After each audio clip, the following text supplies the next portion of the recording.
اللہم صلی وسلم وبارک علی سیدنا۔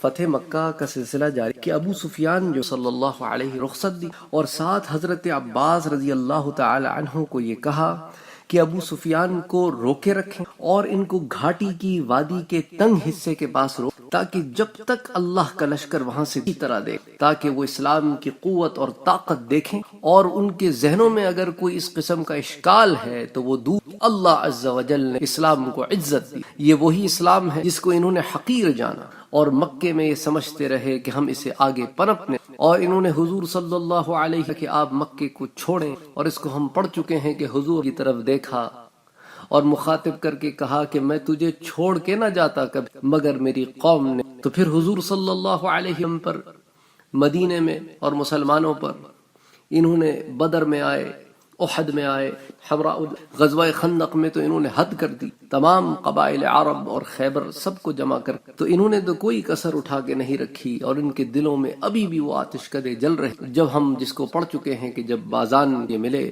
تو ان کی یہی خواہش تھی کہ مسلمانان مدینہ ختم، تو حضور چاہتے تھے کہ وہ یہ دیکھیں کہ اللہ نے سے نوازا ہے اسلام۔ تو حضرت عباس کہتے ہیں کہ میں نے ویسا ہی کیا جیسے اللہ کے سے کہا تھا، اور ابو سفیان کے سامنے سے تمام قبائل گزرتے، جب کوئی قبیلہ اس جگہ پر پہنچتا جہاں میں نے ابو سفیان کو روکا ہوا تھا تو وہ 3 مرتبہ نعرہ تکبیر کو بلند کر، اور ہر دفعہ وہ ابو سفیان مجھ سے یہی پوچھتا کہ یہ کون سا قبیلہ ہے۔ تو علماء نے اس میں بہت ڈیٹیل جمع کی، اس میں علماء نے یہ ڈیٹیل جمع کی کہ صبح ہوتے ہوئے ہی سارے مجاہدین جتنے بھی تھے اپنے گھوڑوں اور اونٹوں پر سوار ہو گئے، اور جو صحابہ گھوڑوں پر سوار تھے وہ تو گھوڑوں پر سوار تھے، اور انہیں لشکر کے آگے چلنے کا حکم تھا، اور وہ جو گھوڑوں پر سوار نہ تھے وہ پیچھے چل رہے۔ ہر قبیلہ اپنے سالار کی قیادت میں اور سواروں کا دستہ اپنا اپنا پرچم لہراتے ہوئے مکے کی طرف پیش قدمی کرنے لگا۔ حضور صلی اللہ علیہ وآلہ وسلم کے حکم کے مطابق یہ لشکر اسلام کی جو ترتیب دی گئی تھی وہ بھی ایک سبحان اللہ ایک بہت ہی خوبصورت ترتیب۔ حضور صلی اللہ علیہ وآلہ وسلم نے حضرت ابو عبیدہ ابن جراح کو مقدمۃ الجیش کا قائد بنایا، حضرت خالد ابن ولید کو میمنہ پر متعین فرمایا یعنی جو رائٹ ونگ تھا، اور حضرت زبیر ابن عوام کو میسرہ کے قائد بنایا یعنی کہ جو لیفٹ ونگ تھا، اور جو لشکر کا ہارٹ تھا، جو قلب تھا، اس میں حضور اکرم صلی اللہ علیہ وسلم خود تشریف فرما ہوئے۔ آپ نے تمام لشکروں کو بھیجا اور آخر میں خود تشریف لائے۔ حضرت خالد ابن ولید کو بنی سلیم کا سالار مقرر فرمایا۔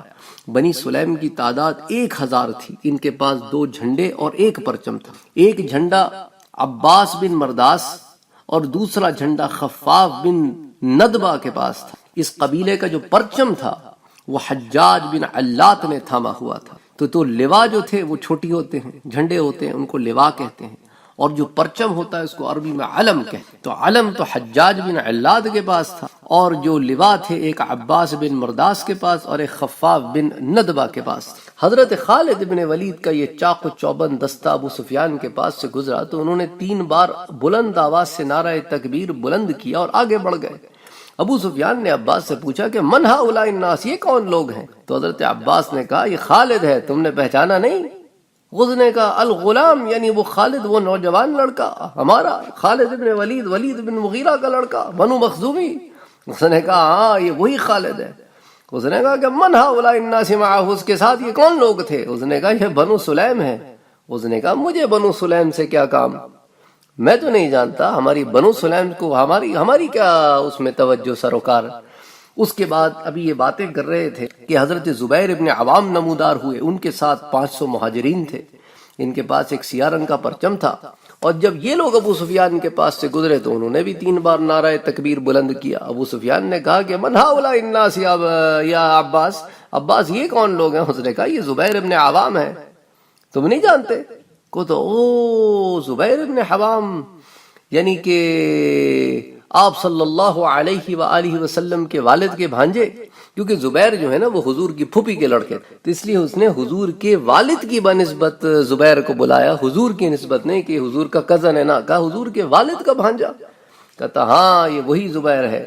اس کے بعد بنی غفار کا قبیلہ، ان کی تعداد 300 تھی، یہ جن کا جھنڈا حضرت ابو ذر غفاری کے ہاتھ میں تھا وہ گزرا۔ جب وہ گزرا تو انہوں نے بھی بلند آواز سے تکبیر کہی، تو اس نے کہا کہ عباس اب یہ لوگ کون ہیں؟ عباس نے کہا کہ مالی ولی ابن غفار، مالی ولی بنی غفار، یہ بنی غفار کا جو آدمی ہے نا ابو ذر، اس سے بھئی ہمارا کیا کام؟ ہم تو بنی غفار کو نہیں جانتے کہ بنی غفار کون ہے، کیونکہ یہ تو الگ قبائل تھے، ان کا کیا سروکار مکے والوں سے بنو غفار کا۔ تو اس نے کہا مالی ولی بنی غفار، غرض کے بعد ایک گزرتے رہے، ہر بات وہ یہی سوال کرتا کہ ان کا ہمارا کیا کام، ان سے ہم کو کیا سروکار؟ تو کبھی بنی اسلم گزرے، بنی کعب گزرے، بنی مزنیہ گزرے، بنی جوہینہ گزرے، بنی کنانہ گزرے، بنی اشجع گزرے۔ ابو سفیان نے حضرت عباس سے کہا کہ عباس، یہ عربوں میں محمد کے خلاف سب سے زیادہ سخت لوگ تھے بنی اشجع، یہ بھی حضور کے حامی ہو گئے ہیں۔ تو عباس نے کہا اللہ نے ان کے دلوں میں اسلام داخل فرما دیا ہے ابو سفیان، اور یہ اللہ کا فضل و احسان ہے کہ اتنے شدید لوگ بھی حضور کے ساتھ ہو۔ اچھا، جب بنو کعب بن عمر جن کی تعداد 500 تھی نا، جب یہ گزرے اور اسے بتایا گیا کہ یہ بنو کعب ہیں، تو اس نے کہا او یہ تو حضور کے حلیف ہیں، اولائی حلفاء محمد۔ اس کے بعد جب بنو مزنیہ اپنے 3 پرچموں اور 100 شہ سواروں کے ساتھ گزرے، تو ان کے بارے میں ابو سفیان نے یہی کہا کہ مجھے ان لوگوں سے کوئی دلچسپی نہیں۔ پھر قبیلہ جوہینہ کے 800 مجاہدین جب گزرے تو اس میں 4 جھنڈے جھول رہے تھے، اسی طرح انہوں نے بھی 3 دفعہ نعرہ تکبیر بلند کیا۔ تو ان کے بارے میں بھی ابو سفیان نے کہا مجھے ان سے کوئی کام نہیں۔ اور بنو اشجع کے بارے میں تو جو آپ سے میں نے کہا، وہ ابو سفیان نے کہا کہ یہ تو بڑے سخت تھے، بڑے دشمن تھے۔ تو ابو سفیان یہ سارا کچھ دیکھ کرنا بڑا اکتا گیا، اس نے عباس سے کہا عباس یہ سارے لوگ گزر گئے، این محمد، حضور صلی اللہ علیہ وسلم کہاں ہیں؟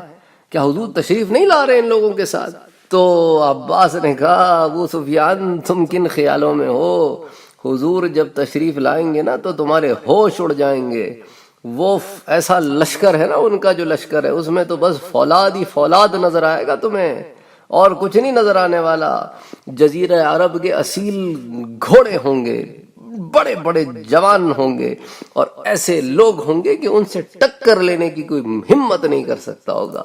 تم ابھی انتظار کرو، حضور کا لشکر ابھی آتا ہے۔ تو حضور صلی اللہ علیہ وآلہ وسلم کا جب لشکر سامنے آیا، سبحان اللہ، حضور کے دائیں جانب، حضور صلی اللہ علیہ وآلہ وسلم کی دائیں جانب صدیق اکبر، بائیں جانب حضرت اسید ابن حدیر، حضور صلی اللہ علیہ وآلہ وسلم ان کے ساتھ محو گفتگو۔ اس وقت حضرت عباس نے اشارہ کرتے ہوئے فرمایا ابو سفیان ھذا رسول اللہ صلی اللہ علیہ وسلم، یہ ہیں اللہ کے رسول۔ تو جب ابو سفیان نے یہ منظر دیکھا تو اس کے تو دم بخود ہو گیا، کہنے لگا کہ اے عباس، تمہارے بھتیجے کی تو بادشاہی بڑی عظیم ہے۔ آپ نے کہا ابو سفیان یہ بادشاہی نہیں ہے، یہ نبوت ہے، تم نبوت کا جلال دیکھ رہے ہو، بادشاہ ایسے ہوتے ہیں، یہ نبی کا جلال ہے، ان کے آگے تو دنیا کے بادشاہ قربان ہو جائے۔ ابو سفیان نے کہا لگتا ہے تو ٹھیک ہی کہتا ہے، یہ نبوت کا جلال ہے۔ تو جب حضور ابو سفیان کے پاس سے گزرے تو اب ابو سفیان نے حضور سے مخاطب ہو کر بات کرنی چاہیے، لیکن اس سے پہلے آپ کو کچھ اور حال بتا دوں کہ حضور صلی اللہ علیہ وآلہ وسلم اپنی سبز ٹکڑی کے ساتھ، علماء نے یہ الفاظ استعمال کیے ہیں، سیرت حلبیہ میں امام برہان الدین حلبی رحمۃ اللہ علیہ لے کے آتے ہیں کہ اپنی سبز ٹکڑی کے ساتھ جب وہاں سے گزرے کہ یہ لوگ لوہے میں غرق تھے جو سیاہ رنگ کا ہوتا ہے، اور عرب سیاہی کو سبزی سے تعبیر کرتے ہیں، جیسے سبزی کو سیاہی سے تعبیر، تو اس لیے ٹکڑی کو سبزی ٹکڑی کہا گیا۔ اس دستے میں مہاجرین بھی تھے اور انصار بھی تھے، اور سب جو ہے وہ لوہے کی زرہوں میں اور لوہے کے لباس میں غرق تھے کہ جسم کا کوئی حصہ نظر نہ آتا تھا۔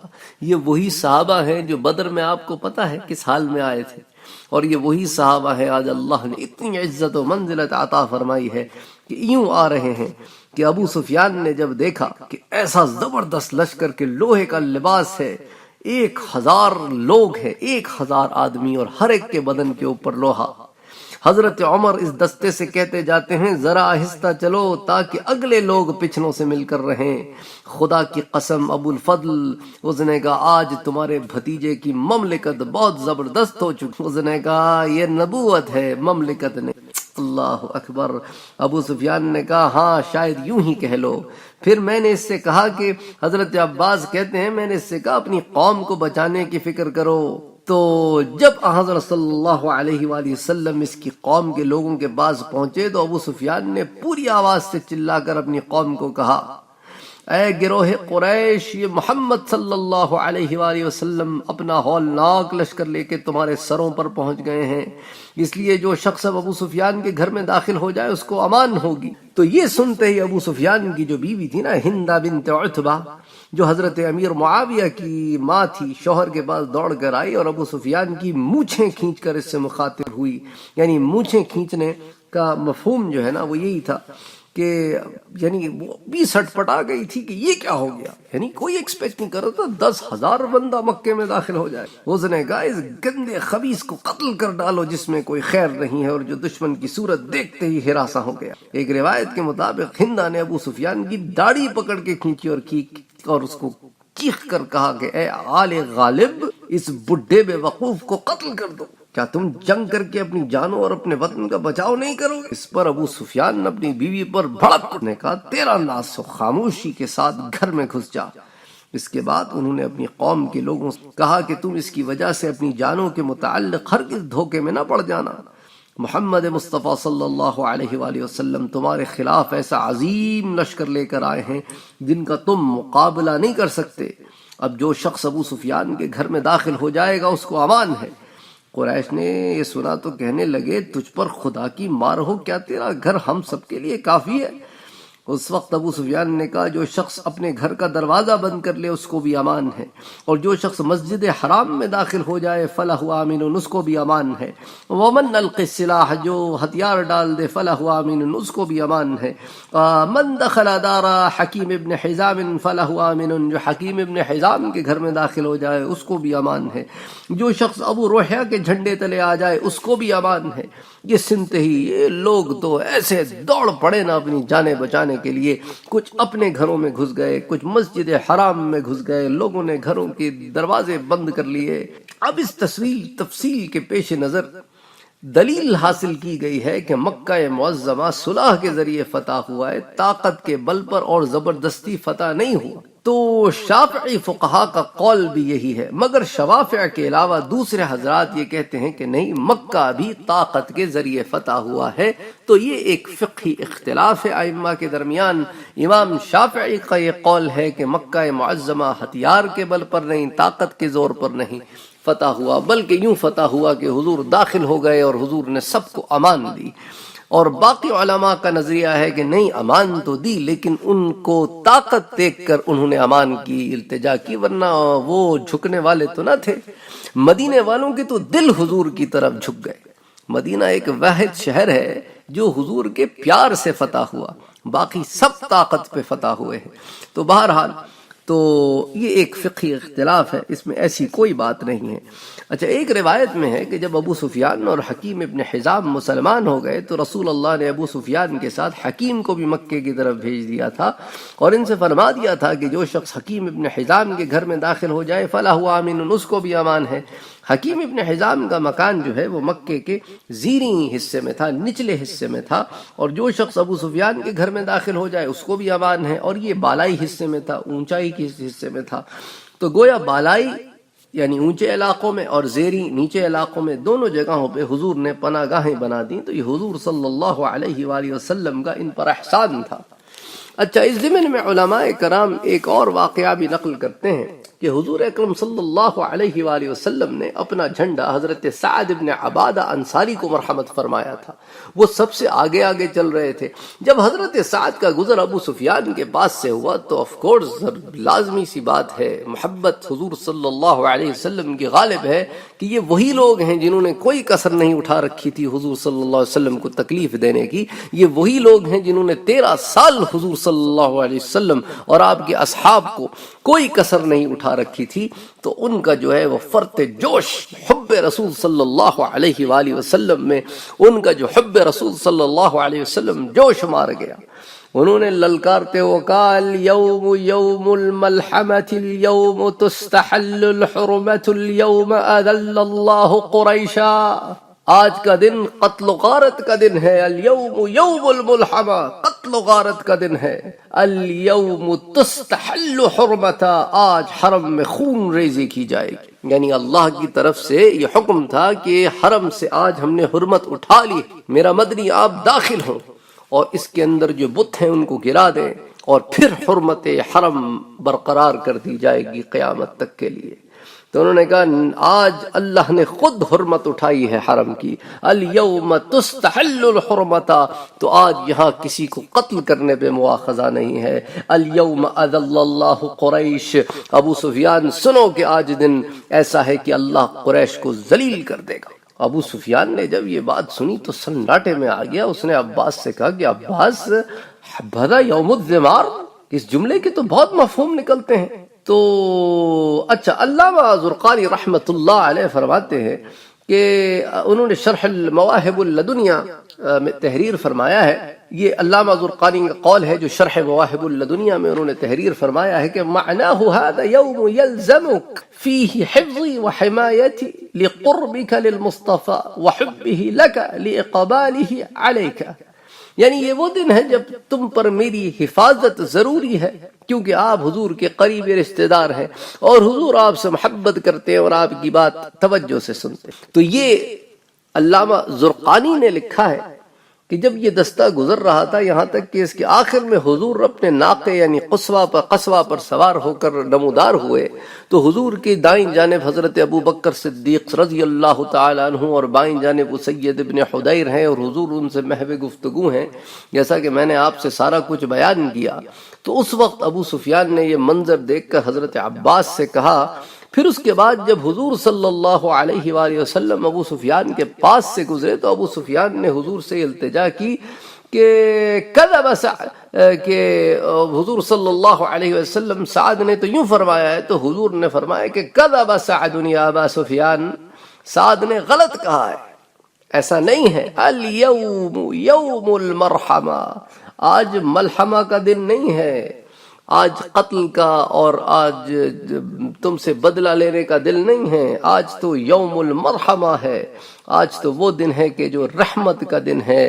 الیوم یوم یعظم اللہ فیہ الکعبہ، آج تو وہ دن ہے کہ جس میں اللہ کعبے کی عظمت کو ظاہر کریں گے۔ الیوم یوم تکسا فیہ الکعبہ، اور آج کا دن تو وہ ہے کہ جس روز کعبے کو غلاف پہنایا جائے گا۔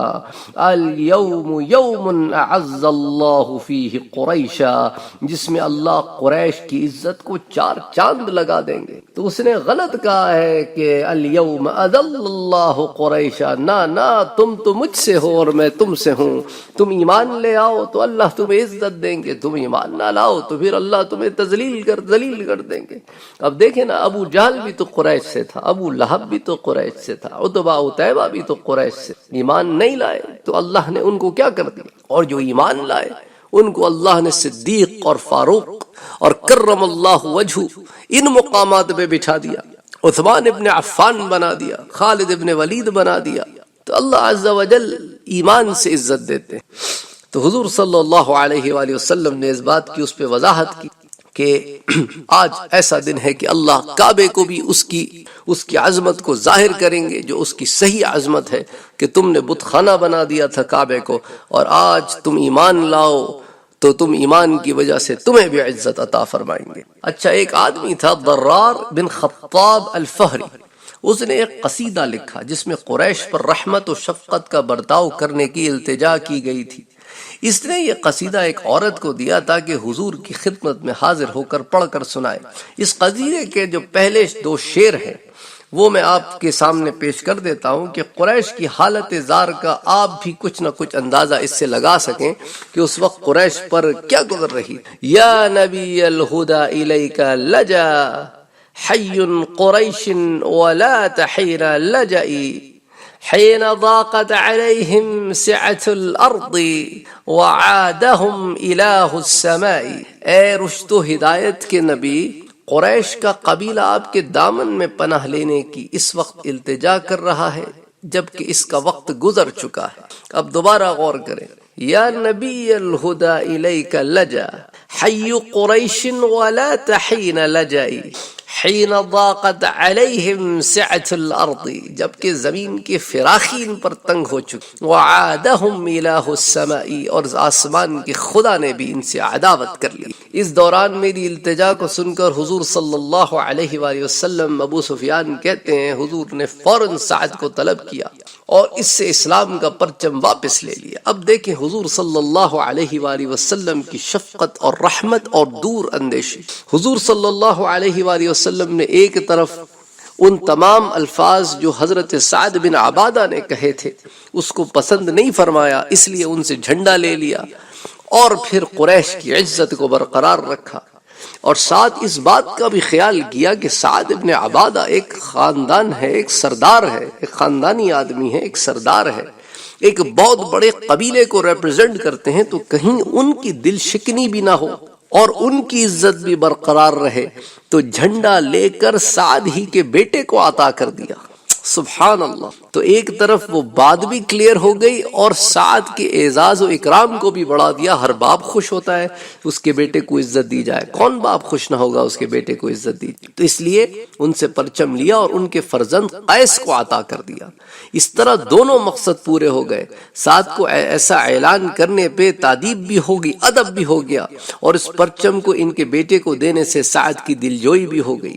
حضرت عباس کے مشورے سے ابو سفیان مکے چلے آئے تاکہ وہاں کے باشندوں کو اسلام قبول کرنے کی تلقین کریں، ورنہ کہیں ایسا نہ ہو کہ وہ حضور کے آگے نکلیں اور ختم ہو جائیں۔ اس نے آ کر اعلان کیا کہ اہل مکہ اسلام قبول کر لو، بچ جاؤ گے۔ یہ محمد صلی اللہ علیہ وآلہ وسلم آ گئے ہیں، ان کے ساتھ اتنا بڑا لشکر ہے کہ تم آگے ٹک نہیں سکتے۔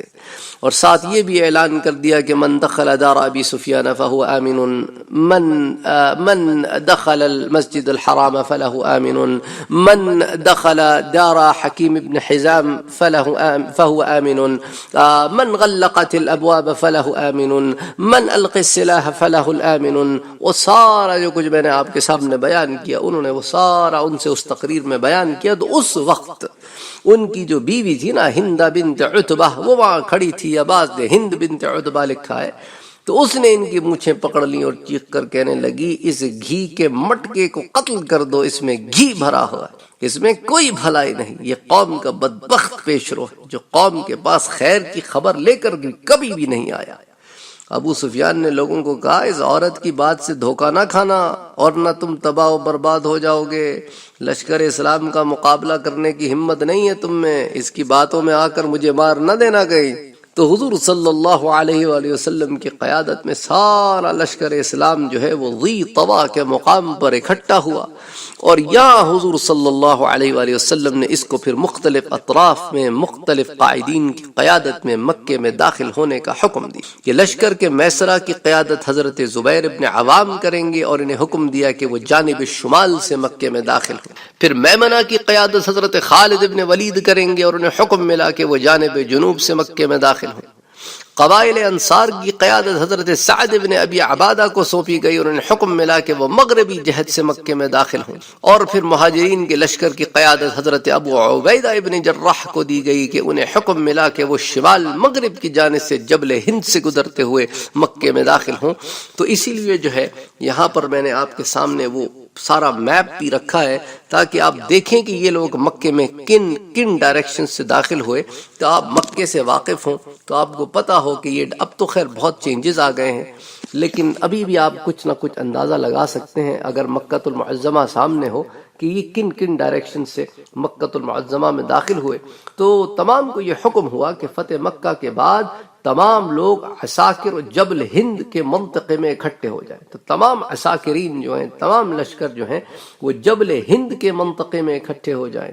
لشکر کو مختلف حصوں میں تقسیم کر کے مختلف اطراف سے داخل کرنے کے احکام پر جب غور کیا جاتا ہے تو حضور کی جنگی حکمت عملی سامنے آتی ہے کہ سبحان اللہ، یعنی 10-12 ہزار کے لشکر جرار کو اگر ایک سمت سے داخل ہونے کا حکم دیا جاتا تو راستوں میں تنگی پیدا ہو جاتی اور منزل مقصود تک پہنچنے میں بڑا وقت لگ جاتا۔ جب ان کو 4 حصوں میں تقسیم کر کے مختلف راستوں اور سمتوں سے آپ نے بھیج دیا تو اب وہ دشواری دور ہو گئی اور سب الگ الگ راستوں سے اندر داخل ہوں گے۔ پھر دوسری حکمت عملی یہ تھی کہ اگر سارا لشکر اسلام اکٹھا ہوتا تو کفار اپنی ساری طاقت ایک مقام پر لگا دیتے، اب انہیں موقع نہیں ملے گا، وہ بھی ہر طرف جائیں گے اگر وہ لڑنا، اگر ان کے ذہن میں کوئی اس قسم کا فطور ہے۔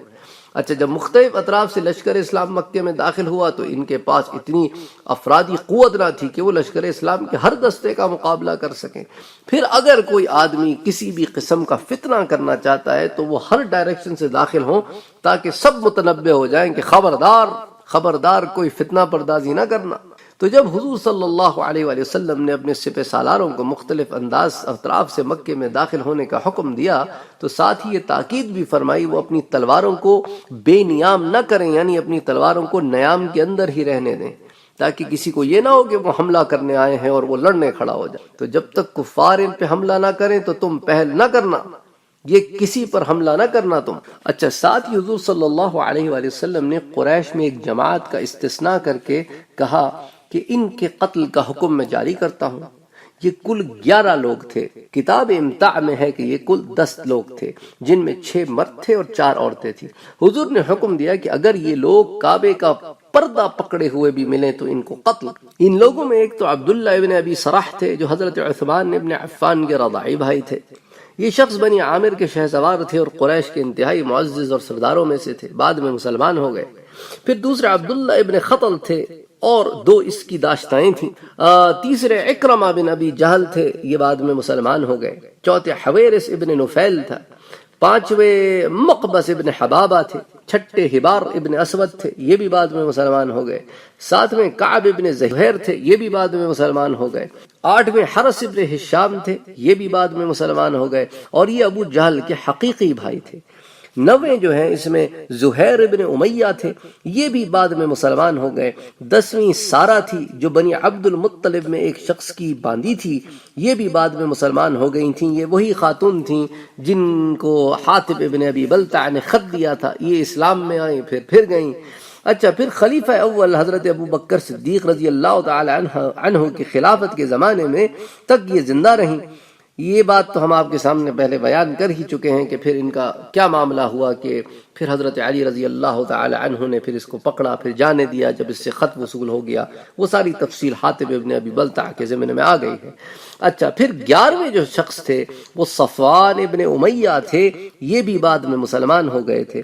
ان کے علاوہ زہیر ابن ابی اسلمہ تھا، ابو سفیان کی بیوی ہندہ بنت عتبہ تھی، اور وحشی ابن حرب تھا جس نے حضرت حمزہ رضی اللہ تعالی عنہ کو شہید کیا تھا، تو بعد میں یہ بھی مسلمان ہو گئے تھے۔ ایک روایت میں یہ بھی آتا ہے کہ جب ابو سفیان نے حضور صلی اللہ علیہ وآلہ وسلم کو یہ پکار کر کہا کہ یا رسول اللہ، کہ آپ نے اپنی قوم کے قتل کا حکم دیا ہے، کیونکہ سعد ابن عبادہ ایسا ایسا فرما رہے تھے اور ان کے ساتھی بھی ابھی ہمارے سامنے سے گزرے اور کسی نے ان کو اس بارے میں ٹوکا بھی نہیں، وہ لوگ تو ہمیں قتل کرنے کا دعویٰ کر رہے ہیں، آج کا دن خون ریزی کا دن کہہ رہے ہیں، آج حرم میں قتل و قتال حلال ہو گیا ہے اور اللہ نے قریش کو ذلیل و خوار کر دیا ہے۔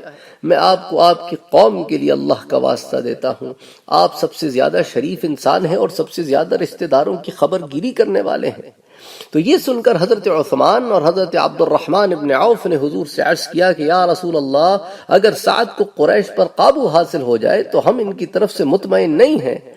آپ نے ابو سفیان سے فرمایا، ابو سفیان، سعد نے غلط کہا ہے، آج کا دن تو رحم و ہمدردی کا دن ہے، اور پھر وہ ساری بات کہی جو آپ کے سامنے میں نے پیش کی۔ پھر آپ صلی اللہ علیہ وسلم نے اس کے بعد حضرت علی کو حضرت سعد ابن عبادہ کے پاس بھیجا اور حکم دیا، تعتیب کے طور پہ، ادب کے طور پہ، بعض علماء نے لکھا ہے اس ضمن میں کہ ان سے پرچم واپس لیا جائے اور ان کے بیٹے قیس ابن سعد کو دے دیا جائے، اور ایک قول ہے کہ آپ نے وہ پرچم حضرت زبیر کو دلوایا اور ایک قول کے مطابق حضرت علی کو دلوایا۔ بہرحال لیکن فائنلی جو ہے وہ حضرت قیس ابن سعد ہی کو دیا گیا اور وہ اسی طرح داخل ہوئے، اور اس طرح جو ہے وہ حضرت سعد ابن عبادہ جو ہے ان کی دلجوئی بھی ہو گئی اور ان کو اس بات کی طرف تنبیہ بھی ہو گئی کہ آپ نے یہ ٹھیک نہیں کہا اور حضور صلی اللہ علیہ وسلم کو آپ کا ایسا کہنا ناگوار گزرا ہے۔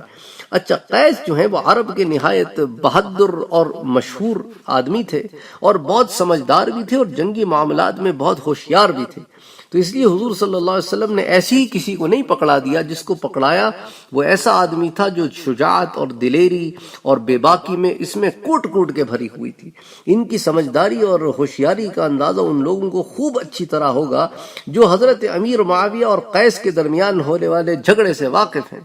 یہ اس وقت کی بات ہے جب حضرت عثمان کے قتل کے بعد حضرت علی رضی اللہ تعالی عنہ خلیفہ ہوئے اور انہوں نے قیس کو مصر کا والی و امیر بنا دیا تھا۔ اس وقت امیر معاویہ اور قیس کے درمیان ہونے والے اختلاف کے دوران قیس نے اپنی عقل و خرد کے حیرتناک مظاہرے کیے جن کو پڑھ کر تعجب ہوتا ہے۔ اسی کے ساتھ ساتھ ہی قیس میں انتہا درجے کی شرافت بھی پائی جاتی۔ تو چنانچہ ایک دفعہ ان کے پاس ایک بڑھیا آئی اور کہنے لگی کہ میں آپ سے فریاد کرتی ہوں کہ میرے گھر میں چوہے بہت کم ہیں۔ حضرت قیس نے کہا سوال کرنے کا کیسا اچھا طریقہ اختیار کیا ہے۔ پھر انہوں نے بڑھیا سے کہا میں تمہارے گھر میں چوہوں کی تعداد بہت زیادہ بڑھا دوں گا۔ بڑھیا کا مقصد یہ تھا کہ مجھے کھانے پینے کی بہت تنگی ہے اور جب گھر میں کھانے پینے کا سامان نہیں ہوتا تو چوہے کہاں سے آئیں گے۔ چنانچہ بڑھیا نے بجائے مانگنے اور سوال کرنے کے گھر میں چوہوں کی کمی کی شکایت۔ حضرت قیس فوراً ہی بڑھیا کا مقصد سمجھ گئے۔ چنانچہ انہوں نے بڑھیا کو اس قدر کھانے پینے کا سامان دیا کہ اس کا گھر بھر گیا۔ ایک قول ہے کہ مطابق بڑھیا نے یہ کہا تھا کہ میرے گھر میں چوہے قلا بازیاں کھاتے ہیں۔ قیس نے جواب دیا کہ میں انہیں گھر میں کودنے پھاندنے کے لیے سامان فراہم کر دوں گا۔ اس کے بعد انہوں نے اپنی داد و دہش سے بڑھیا کا گھر بھر دیا۔ تو بہرحال تو اتنے زیادہ عقل مند آدمی تھے کہ وہ چھپی ہوئی باتوں کو بھی سمجھ لینا یہ بھی عقل و فراست ہے اور ساتھ شرف و عزت بھی تھی۔ تو بہرحال حضور صلی اللہ علیہ وآلہ وسلم نے انہیں یہ لوا دیا۔ جب قیس کے والد حضرت سعد ابن عبادہ کا آخر وقت آیا تو انہوں نے اپنی تمام دولت اور مال خود اپنی اولاد میں تقسیم کر دیا۔ اس وقت حضرت سعد کی بیوی حمل سے تھی، مگر حمل بالکل ابتدائی دنوں کا تھا، اس لیے سعد کو خبر نہیں تھی کہ ان کی بیوی امید سے ہیں، لہذا مال کی تقسیم میں انہوں نے ہونے والے بچے کا کوئی حصہ نہیں رکھا تھا۔ اس کے بعد حضرت سعد کا انتقال ہو گیا اور اس کے کچھ عرصے کے بعد ان کی بیوی کے ہاں لڑکا پیدا ہوا۔ اس وقت حضرت ابو بکر حضرت عمر نے حضرت قیس سے بات کی کہ تمہارے باپ نے جو تقسیم اس کو ختم کر دو اور اثر نو تقسیم کر کے اس لڑکے کا حصہ بھی لگاؤ۔ قیس نے جواب دیا نو مولود کو اپنا حصہ دیتا ہوں، مگر میرے والد نے جو تقسیم کر دی ہے میں اس کو ختم نہیں کروں گا۔ تو حضرت قیس کے چہرے پر بال بالکل نہیں تھے، یعنی داڑھی اور مونچھیں نہیں اگی تھیں، مگر اس کے باوجود یہ بہت زیادہ حسین و جمیل آدمی تھے۔ چنانچہ انصاری مسلمان کہا کرتے تھے ہمارا دل چاہتا ہے کہ ہم اپنا سارا مال و دولت خرچ کر کے قیس کے لیے کہیں سے داڑھی خرید کر لے آئے۔ تو بہرحال اچھا حضرت قیس لوگوں کو قرضہ دیا کرتے تھے، چنانچہ بہت لوگ ان کے قرض دار تھے اور بہت سا مال قرض میں تقسیم تھا۔ اس لیے جب حضرت قیس بیمار ہوئے تو لوگ اس ڈر سے کہ ان کی بیمار پرسی کو نہیں آئے کہ وہ قرض کی ادائیگی کا مطالبہ نہ کر لیں۔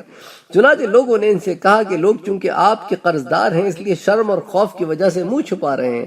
حضرت قیس نے یہ سنتے ہی اعلان کرا دیا کہ جس شخص پر بھی قیس ابن سعد کی کوئی رقم قرض ہے وہ اسی کی ہو گئی۔ اس اعلان کے بعد ایک دم بیمار پرسی کرنے والے آلوں کا تانتا بند گیا اور اس کثرت سے لوگ آئے کہ حضرت قیس کے مکان کا جو ہے وہ بھر گیا، اس کا زینہ ٹوٹ گیا اور جس پر چڑھ کر لوگ حضرت قیس کی عیادت کرنے آتے تھے۔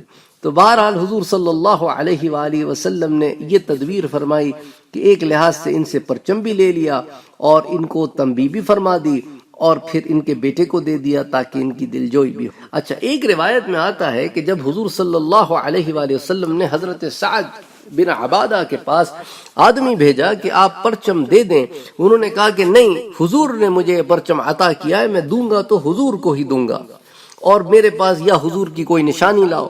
تو پھر حضور صلی اللہ علیہ وآلہ وسلم نے ان کو بطور نشانی اپنا عمامہ بھیجا، پھر حضرت سعد رضی اللہ تعالی عنہ نے وہ پرچم واپس کر دیا۔